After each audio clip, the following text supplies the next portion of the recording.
Assalamualaikum warahmatullahi wabarakatuh. Perkenalkan, saya Nurul Wahyu Hidayati, Guru Bimbingan dan Konseling SMA Negeri 1 Dempet.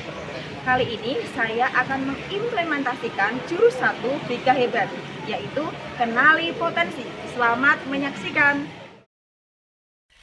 Assalamualaikum warahmatullahi wabarakatuh. Waalaikumsalam warahmatullahi. Selamat siang. Siang. Bagaimana kabarnya hari ini? Baik. Sehat? Terima kasih sudah berkenan hadir dan dalam pertemuan bimbingan dan konseling ya. Siang ini kita akan membahas tentang kenali potensi. Jadi sebenarnya apa sih pentingnya kita mengenal potensi? Ada yang tahu? Sebelah sini saya kasih grup A ya. Ini A, B, C. Pentingnya mengenali potensi. Penting nggak ya? Sebelum kita bahas pentingnya potensi itu apa? Kayaknya belum semangat nih. Oke, saya buat explaining dulu nih ya. Silakan berdiri. Oke, berdiri. Cowok sama cowok ya, jangan pasangan orang lain loh ya. Kalau misalkan nanti ada yang sendiri, berarti nanti sama Bu Nurul pasangannya. Ya, cowoknya bagaimana, berapa ini? 12 pas? Nanti bersama pasangannya, silahkan berhadapan. Kalau mau ke belakang juga nggak apa-apa. Nah, bawa buku semua ya. Oke, tuliskan. Yang pertama hobi. Yang kedua makanan kesukaan. Yang ketiga warna favorit. Dan yang keempat adalah nomor sepatu.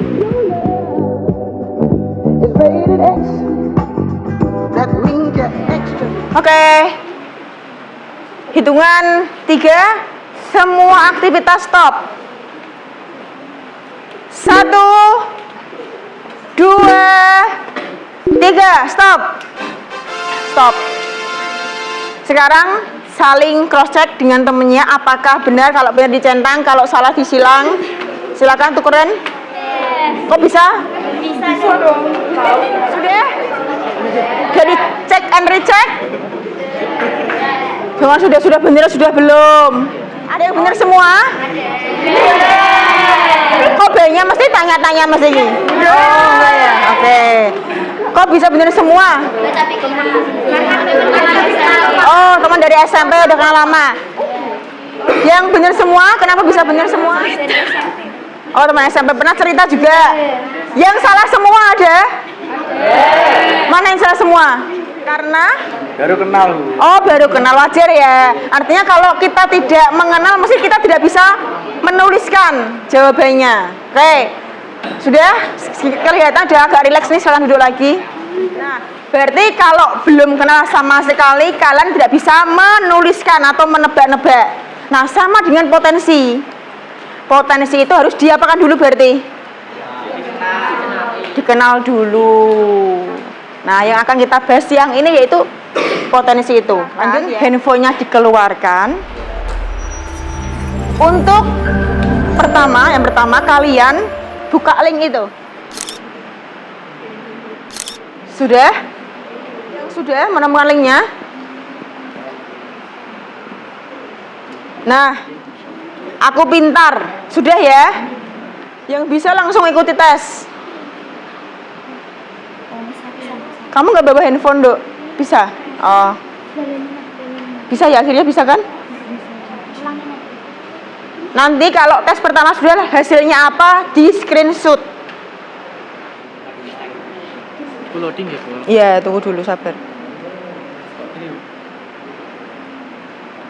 Ulangi lagi. Tadi banyak yang kayak gitu. Gimana bisa? Bisa. Sekarang klik lagi, tadi banyak yang kayak gitu, tapi bisa. Ikuti sekarang. Nih. Ini gini, Bu. Ya. Ini langsung jawab. Ya, langsung kerjain.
auditori.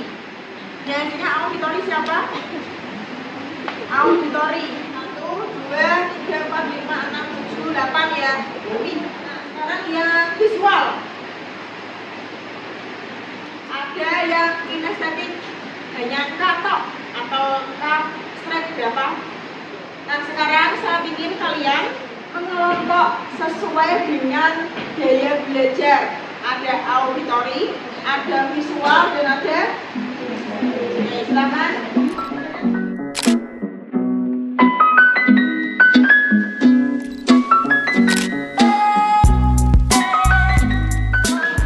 Sekarang kita kasih per kelompok.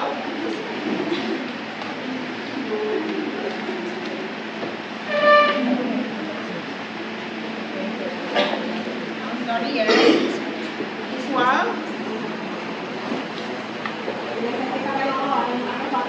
Kalian tolong membuat pemahaman tentang gaya belajar yang kelompokmu dapatkan. Misalkan auditori, ya kan? Kamu cari di Google, boleh di Google. Auditori itu seperti apa? Gaya belajarnya seperti apa? Dan strategi pembelajarannya seperti apa? Kalian bisa membuat dalam peta konsep atau membuat kayak bagan atau apa, silakan sesuai kreativitas kalian masing-masing. Sama kak, visual. Kalau auditor itu dilihat dari apa sih? Pendengar. Nah, berarti simbolnya apa? Telinga. Visual dari apa yang dilihat? Ya, mata ya. Nah, sekarang kinestetik dia dari apa nih? Ya, tangan lah. Jadi kalau auditori itu telinga, visual itu simbolnya adalah mata. Kalau kinestetik adalah, nah, jadi tugasnya satu.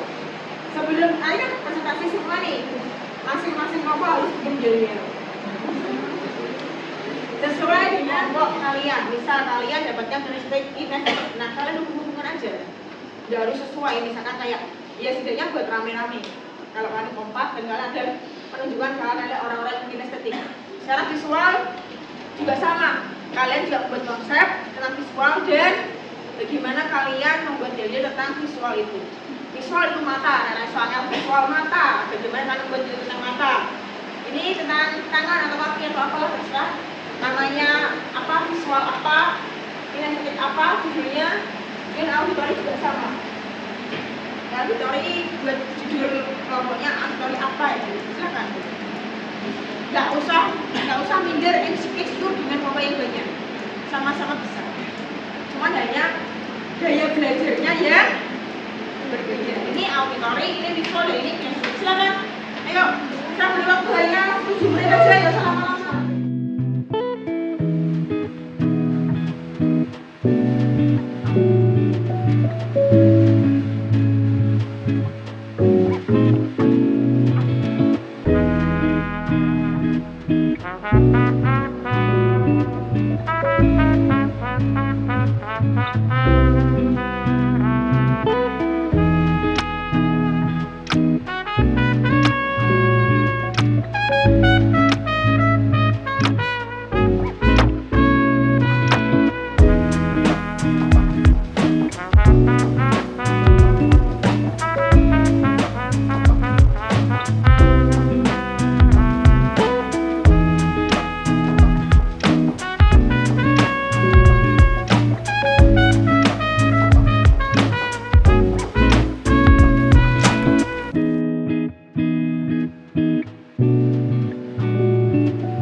auditori apa itu kayak sekalian buat kelima buat menarik gini lah.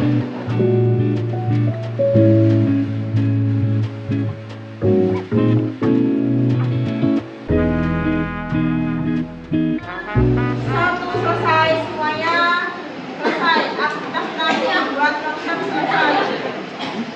Ayo auditori dulu semuanya siap. Auditori silakan dimulai. Auditori. Kami siap belajar, kami siap maju. Tangannya toh, tangannya piye. Assalamualaikum warahmatullahi wabarakatuh. Semuanya, kami dari kelompok auditori akan memberikan penjelasan mengenai dunia auditori atau gaya belajar auditori. Yang pertama, mengenai pengertian dari auditori. Auditori adalah metode belajar yang mengutamakan pendengaran sebagai cara utama untuk menyerap dan mengingat informasi. Terus di bawahnya mengenai ciri-ciri dari auditori ini. Yang pertama itu mudah mengingat informasi dari apa yang didengar, suka mendengarkan penjelasan, mudah terdistraksi dengan suara atau keramaian. Contohnya seperti mendengar cerita atau penjelasan, menggunakan rekaman, menyukai musik, atau berpartisipasi dalam diskusi, mencari lingkungan tenang. Fakta menarik tentang belajar auditori yaitu belajar terbaik melalui pendengaran, mampu mengingat informasi lisan dengan baik, memiliki keterampilan komunikasi verbal yang kuat. Apakah ada yang bertanya teman-teman? Baiklah, sekian dari kelompok kami. Gayanya boleh lagi. Jalan ya. Gaya ya, jangan Ya. lempem. Auditori. Semangat belajar.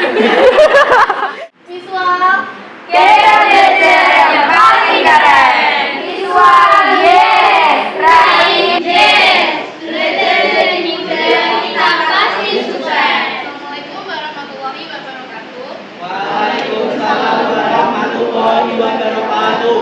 Kami dari Visual Spot ingin menyampaikan tentang gaya belajar visual. Pembelajaran visual itu adalah metode atau gaya belajar yang mengandalkan penglihatan untuk menerima, memproses, dan memahami informasi. Jadi berdasarkan dengan apa aja yang kami lihat, itu kami bisa mempelajarinya. Karakteristik pembelajaran visual mengingat dan melihat, menggemari visual, mencatat dan menata, belajar melalui demonstrasi. Kemudian cara belajar yang efektif bagi pembelajar visual itu adalah yang pertama, bisa dengan menggunakan gambar dan diagram. Yang kedua, memanfaatkan video, dan yang ketiga menggunakan warna. Yang mau merespon atau menanggapi? Silakan. Beri tepuk tangan buat Visual Squad.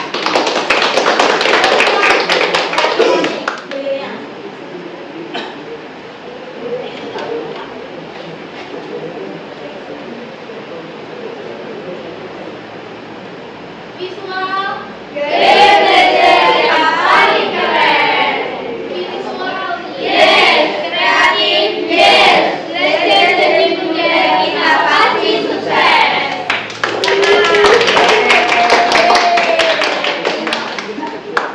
Kinestetik, Generasi. belajar semangat. Pasti Kinestetik, Assalamualaikum warahmatullahi wabarakatuh. Pada kali ini saya akan menyampaikan gaya belajar secara kinestetik. Apa yang dimaksud dengan kinestetik? Kinestetik adalah gaya belajar pada seseorang dengan cara mempelajari sesuatu dengan melibatkan gerakan fisik, menyentuh dan merasakan atau mengalami suatu hal secara sendiri.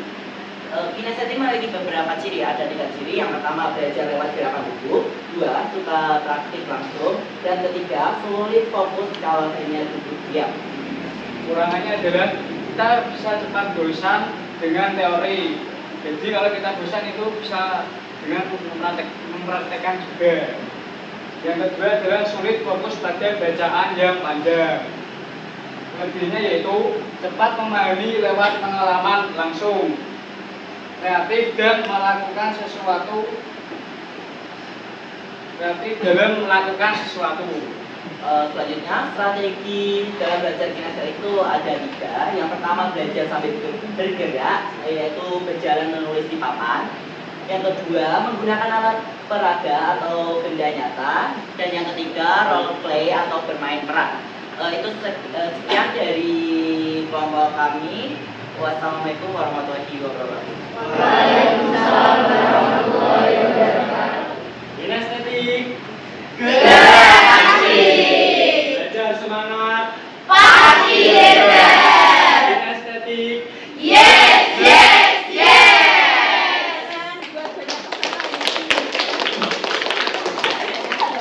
Presentasi ini menyampaikan hasil gaya belajar suri kelompoknya.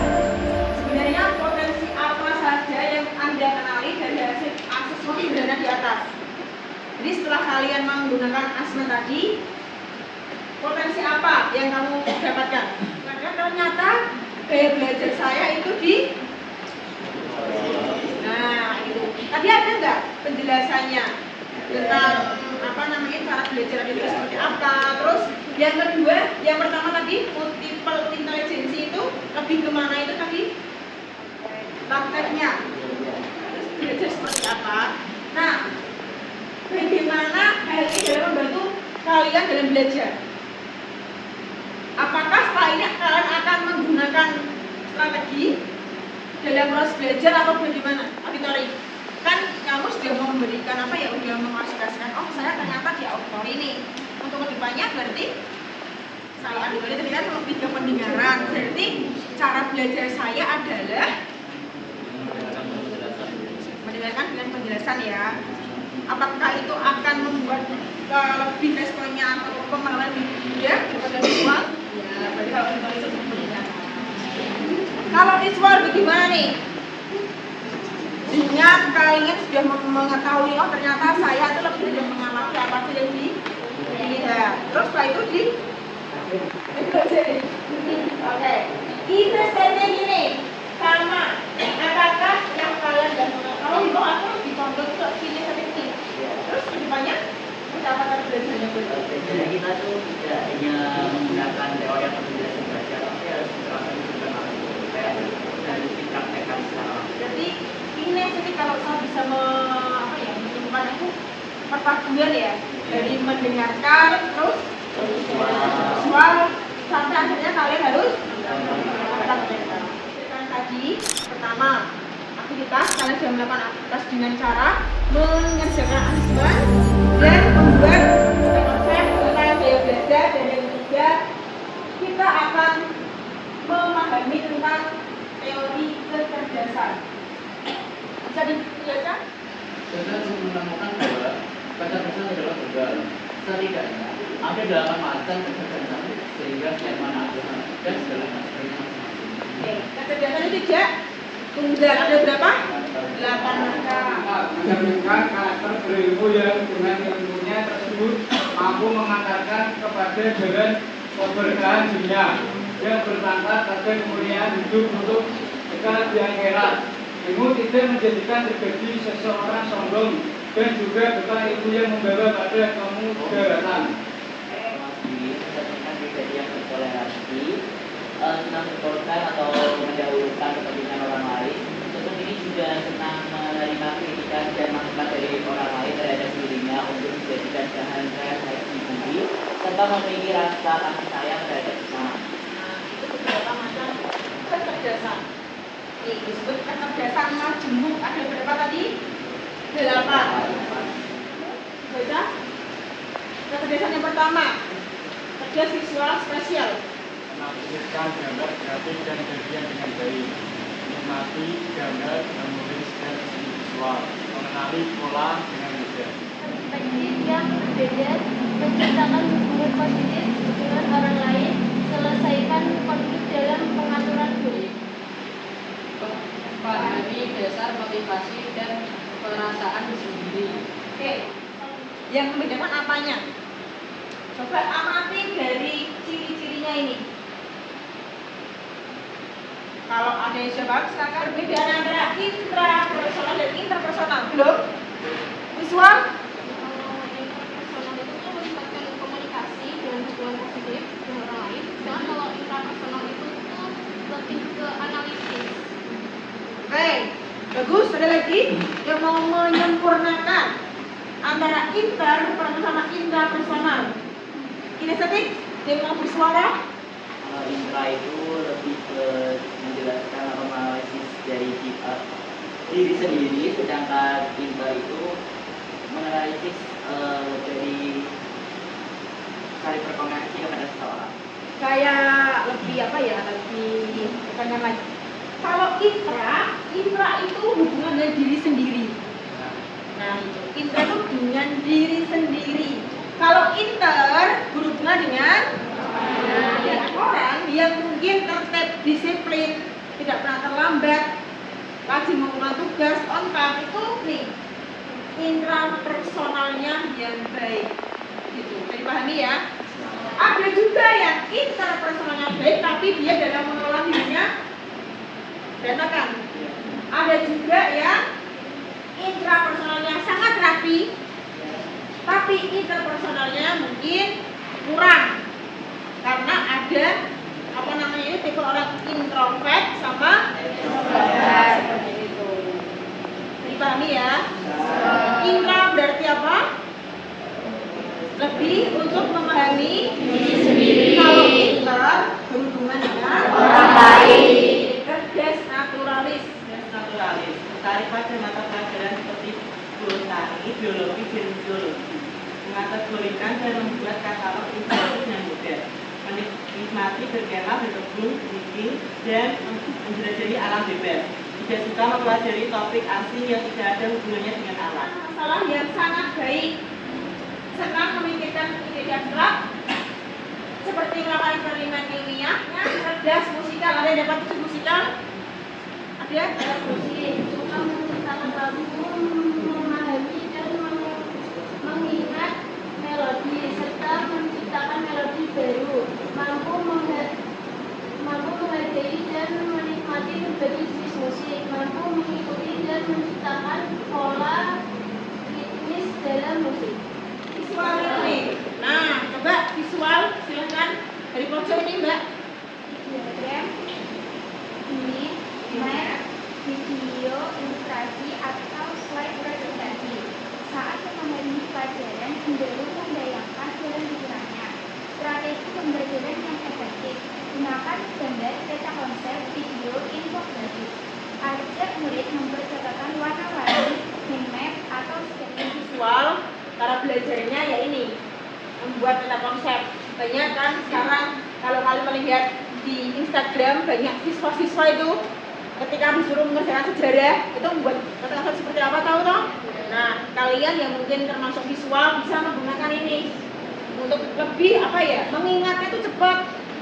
Nah, ini lebih ke profesi ini sebenarnya. Mungkin tadi ada satu tes yang belum kalian kerjakan. Ada beberapa mengenali potensi karir masa depan. Kalau ini Raisa namanya. Yang pertama itu realistik. Individu yang suka bekerja dengan benda yang tipe investigatif nih, analitis atau intelektual. Individu yang tertarik pada pemecahan masalah, riset dan aktivitas yang membutuhkan pemikiran analitis dan penelitian. Contohnya apa? Insinyur. Yang ketiga apa? Artistik, yaitu kreatif dan individu yang tertarik pada ekspresi kreatif seperti seni, musik atau sains.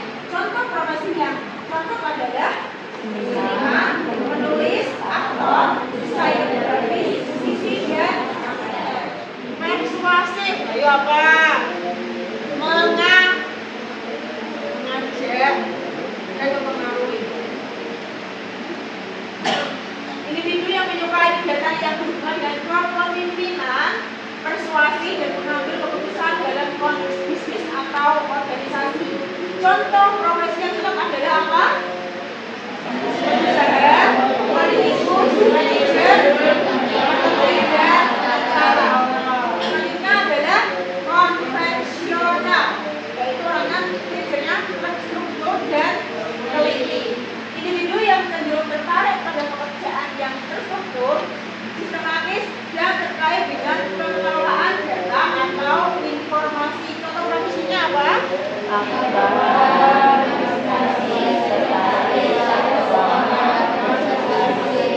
Menggunakan tes karir, tadi saya pilihkan, kalian bisa melihat lagi.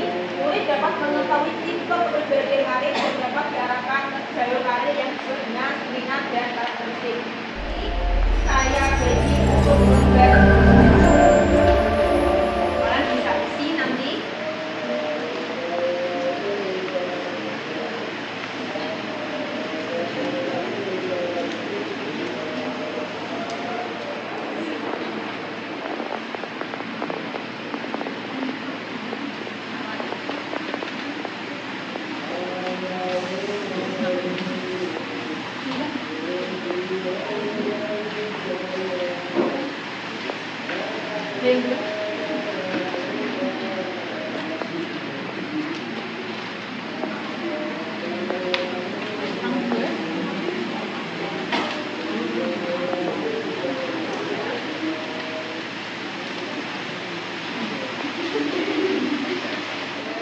Terus nama kalian aja enggak apa-apa. Kecerdasan majemuk yang dominan itu kalian berdikari. Kalian tadi udah itu ya, menuliskan. Nah, kemudian ya belajarnya berdikari. Selanjutnya kalian bisa menuliskan ekstrakurikuler. Misalnya orang dengan gaya belajar auditori dan punya kecerdasan ini, cocoknya ekstrakurikulernya apa? Terus profesi yang cocok apa? Bisa difoto untuk nomor 3-nya, nanti diisi di selanjutnya tidak apa-apa. Kalau kita bisa ketemu, dituliskan di situ, urutan foto dulu ya, linknya, foto, kalian cari, nanti dikaji hasilnya untuk di kolom profesi, kolom per kelasnya. Nanti kalau sudah selesai pengumuman. Besok pagi itu. Kalau untuk profesi bisa kalian gunakan untuk yang nomor 3 dulu ya. Nah, nanti kita ketemu di profesi. Jadi kalian bisa juga ekstrakurikuler yang cocok dengan kecerdasan ini dan gaya belajar ini adalah apa? Keluarkan itu nanti tulis di kolom yang pertama. Profesi itu bisa dicari atau ketemu di kolom yang kalian kalau cari di nomor 3. Jadi dibagi bersama. Ada pertanyaan lagi? Tidak ada, cukup. Auditori bagaimana, ada pertanyaan? Tidak ada. Visual ada pertanyaan? Tidak ada. Tidak ada pertanyaan? Selanjutnya bagaimana, ada yang mau menyimpulkan? Kalian menuliskan ekstrakurikuler itu dengan cara mencari dengan gaya belajar ini dan kecerdasan ini cocoknya apa. Yang kedua,